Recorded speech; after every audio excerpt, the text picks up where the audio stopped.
Hey guys, it's Ilaria. So, I wanted to get on here today and talk about a subject that is kind of taboo, and that is thinning hair and baldness. There are several things that can cause this. Hereditary, we know, is one of them. Obviously, it happens especially in men, but it can happen in women as well. So, that's one thing. I wanted to get on here and actually talk about my experience of when I suffered with this, and actually how it even still affects me today. So, I wanted to kind of go over some of the things that can cause it, and then if these are things that scream out to you, that's me, then you're definitely going to want to stick around. I'm sorry, I feel like I got a bug flying on me. Then please stick around, and we're going to also at the end talk about some preventative measures that you can do to help and possibly get rid of that altogether. So, self conscious, embarrassed, anxious, don't want to have pictures taken, don't want videos. If all of those things scream to you about your hair, then you're definitely going to want to stick around. So, we know that we can lose 50 to 100 hairs a day, and that's actually normal. It's when we start losing more than that and we actually start seeing the thinning and we start seeing the balding that it becomes an issue. Us girls with curly hair, because we don't brush our hair every day, we don't see those huge hair balls until we go to wash our hair. So it looks like it's more, but if you think about it, that's actually what's shedding from your hair day to day. So what are some things that can cause hair thinning and balding? As we said, hereditary is one of them. Harsh chemicals like relaxers, perms, excessive heat, over and over and over again, especially if your hair is already dead, as far as hot irons and blow dryers and things like that. Putting extensions in your hair and the glue that goes in that, all of that is going to kill your hair.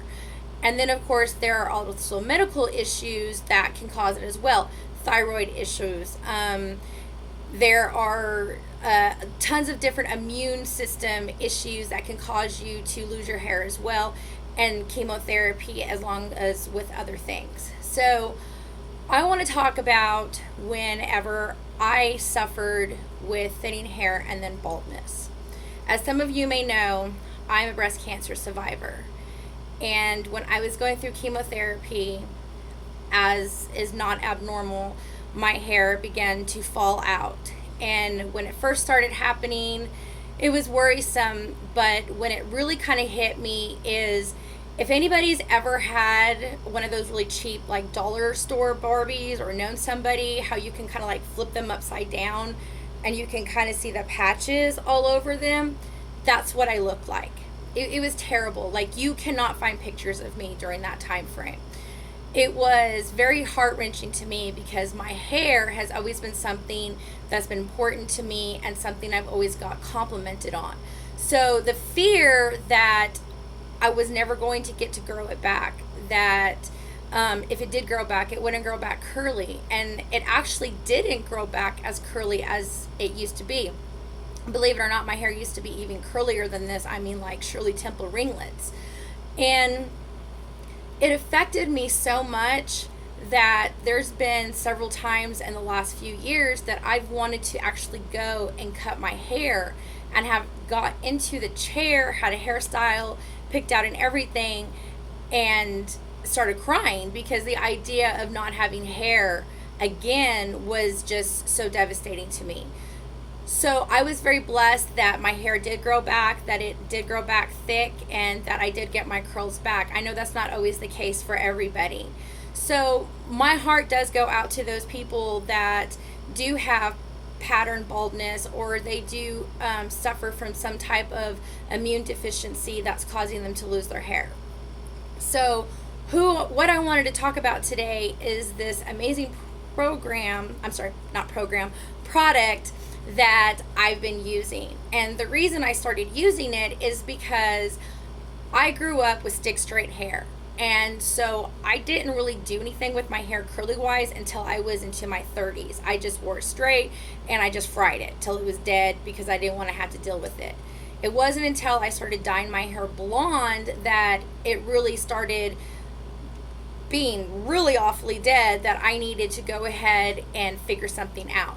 So I went on this quest of trying to find the perfect hair product. So I was asking my friends, my family, my coworkers, people at church, what are you using? And they would all come to me with the, hey, this product, this product, this product. But the problem was, is 2-3 months later, the product wouldn't work. And I didn't know why until I came across the products I use now. And the products I use now, they actually are able to actually penetrate the hair follicle and do what they need to where the other products weren't. This is the thing, guys. These products I have seen firsthand with my son, who has male pattern baldness, my sister-in-law, who has a immune deficiency, who had thinning hair all the way around the crown. Myself, I had widow's peak really bad, and I started using just the spray. And it's amazing how quickly these products work and what they're doing for our hair. It's just amazing. So if you're somebody that has suffered with thinning hair or are having issues with baldness, please reach out to me. Please just put a yes down in the comments and I will reach out to you. I'm telling you guys, you want to try this product, and the product is so amazing and they're so sure that it's going to work for you that there's a money back guarantee. So there's no risk to you at all. So just definitely, guys, I know that most of us who have suffered with issues like that, we've tried things like Rogaine and other types of products that are supposed to grow the hair back, and they only do a short period of time. And sometimes they work, but the chemicals and the damage that it's doing to the hair at the same time is just not worth it. It's be better to have a product that's going to work, it's going to work long term, it's going to penetrate your hair, and it's going to be good for your hair. So once again, my name is Ilaria Rose, and I appreciate you taking time out of your day to let me share with you my story of when I struggled with thinning hair and baldness. And I look forward to talking to you guys again soon. Thanks.